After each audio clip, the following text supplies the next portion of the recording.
il costo della benzina è notevole, continua sempre ad aumentare e non è una cosa onesta e giusta.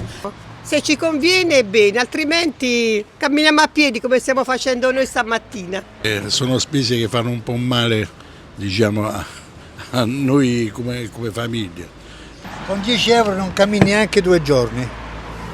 Che la benzina costa assai, andiamo a piedi, risparmiamo perché non ce la facciamo con questi prezzi. Speriamo che passi presto questo periodo e che torni il prezzo normale della benzina. Di fronte a questa situazione critica, i tarantini cercano soluzioni alternative per provare a risparmiare. L'utilizzo dei mezzi pubblici infatti potrebbe aiutare l'economia delle famiglie e incentivare la mobilità sostenibile, ma al momento il servizio, secondo i cittadini, non è efficiente. I mezzi a Taranto non mi sembrano all'altezza da poter permettere alla gente di non prendere la macchina. Questa la vedo, penso che la gente continuerà a prendere la macchina e si sobbarcherà l'aumento di benzina.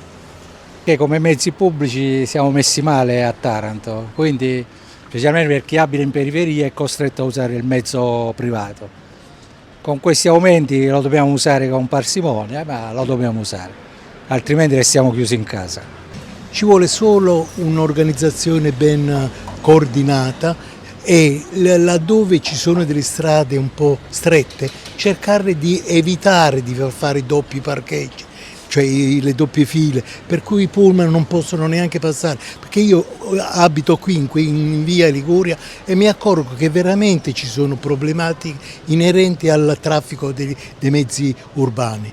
Quando saranno accessibili, nel senso che ci sarà diciamo così, un ripiegamento di mezzi, che ci prenderemo il mezzo pubblico, perché così non si può andare avanti.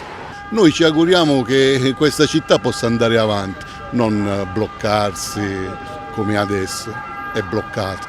È una città, non dico morta, però è una città che si deve adeguare a tutte le altre.